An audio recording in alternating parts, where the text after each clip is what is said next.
Welcome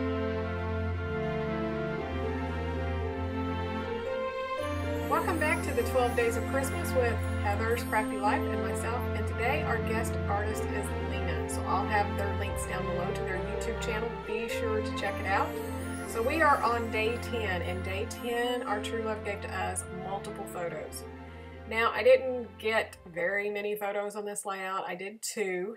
If I had been a better scrapbooker, I would have taken pictures of the cookies finished and had that one to put on here, but these are the only 2 photos I had from the day. And if you want to see more layouts with lots of photos, I have plenty here on my YouTube channel and on my blog that you can check out.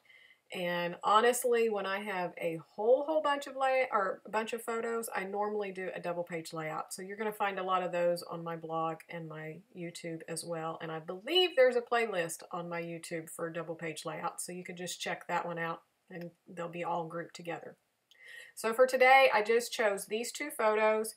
I'm going to do pretty much what I always do when I have 2 that are kind of sequential. Like this is her with the cookies rolled out, cut out on the pan, and then her icing them. I'm just going to put them up together, close together. And for this layout, I'm using the Photo Play paper Mad for Plaid collection. And this came in my double shot kit from the ScrapRoom, so you can check it out. I'll try to remember to put her links down below in the YouTube channel, or you can just look at the ScrapRoom and it'll take you there.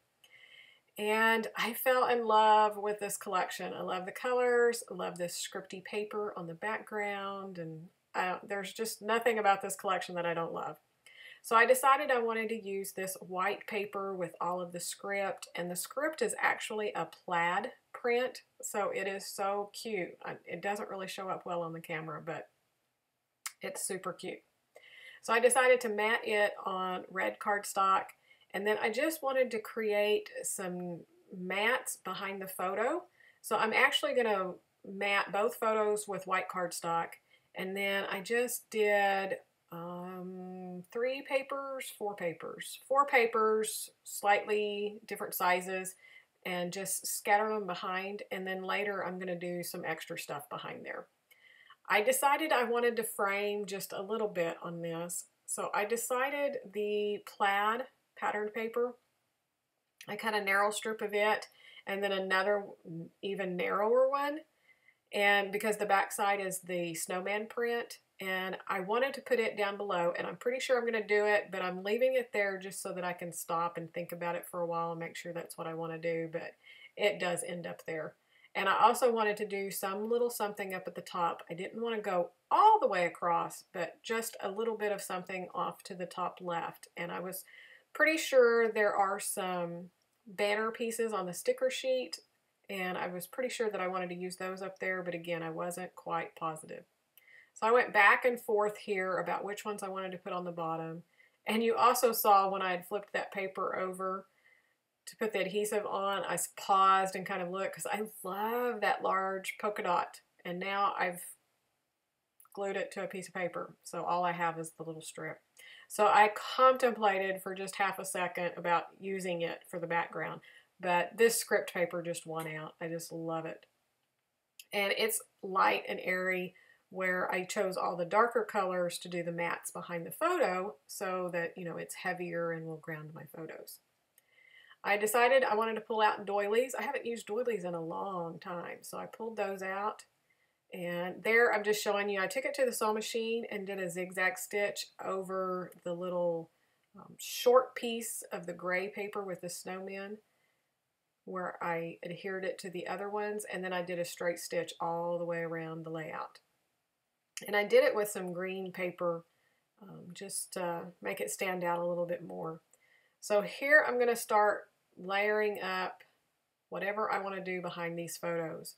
And this layout or this challenge today should have probably been sticker sheets, because I end up using tons and tons of stickers off the sticker sheet and just piled it on, but it turned out so cute.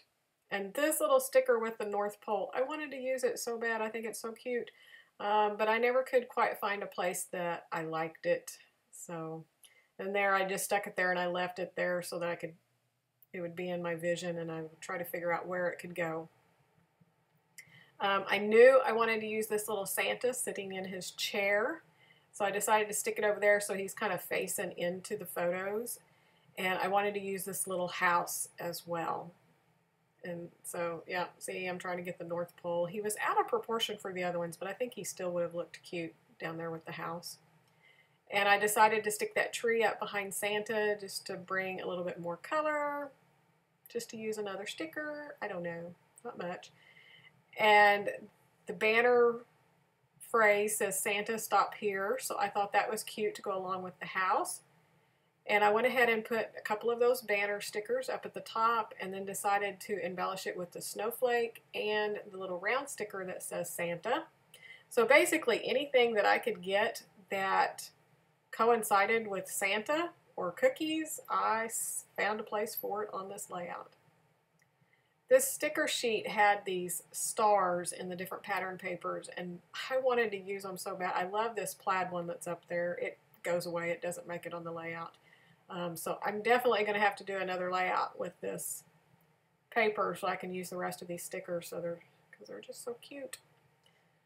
So let's see. I had the little frame sticker, and I was trying to build up something behind the house. But I'm not too wild about it, so I decide to take that little frame and I'm going to cut it apart and just tuck it in behind the photos as another layer of kind of patterned paper or embellishments. And it moves around a couple of times, but it basically stays in the top left and the bottom right. But I had forgotten when I stuck this down on the bottom right that red polka dot paper that I had planned on tucking it up underneath. So when I get to that part, I have to pull it up and move it so that I can get that red polka dot paper in, because I had to just fit it in somewhere. But I'm already at this point, I am loving this layout. I don't know, it's just the collection itself. It is just so cute, and it really went well with the photos. So I wanted to pop dot that house up down below. And I am just getting started with the stickers, I'm telling you. I don't know what got into me, but I just couldn't quit. So here, that banner was just kind of sticking in the wrong spot. I wanted to pull it over. There wasn't quite enough red showing once I put the Santa and the snowflake on. So I pulled it up so that I could move it over a little bit. And then I wanted to bring another snowflake down. That's where I saw that red polka dot. It was like, oh no, I forgot. So here comes that little frame again. I'm going to poke that up underneath there. And this was just, I wanted a little bit more towards the bottom. When I first made the messy stack, I was trying to keep it a little bit smaller because I didn't want to take up the whole page, because I knew I was going to create these little scenes with the stickers. So I was trying to keep it in tight. But then once I got it on the layout, I really wanted to pull those layers out just a little bit more, so I could have fun with the little sticker frames and that little scrap of paper. And I thought about putting that other small scrap of circles up at the top, but it got a little bit too distracting. Your eyes really went to the polka dots, and it made you stop and look there. So I don't want to do that. I want you to keep looking around the page. This sticker sheet also had these two little coffee cups that were too cute, and I knew I was going to want to try to put them on there, but I didn't think I was going to really find a place. But as you can see, I did. So this is towards the end of the layout. I'm ready to do my title. I've had these candy cane striped thickers forever, and I've not used them because they just haven't gone with anything.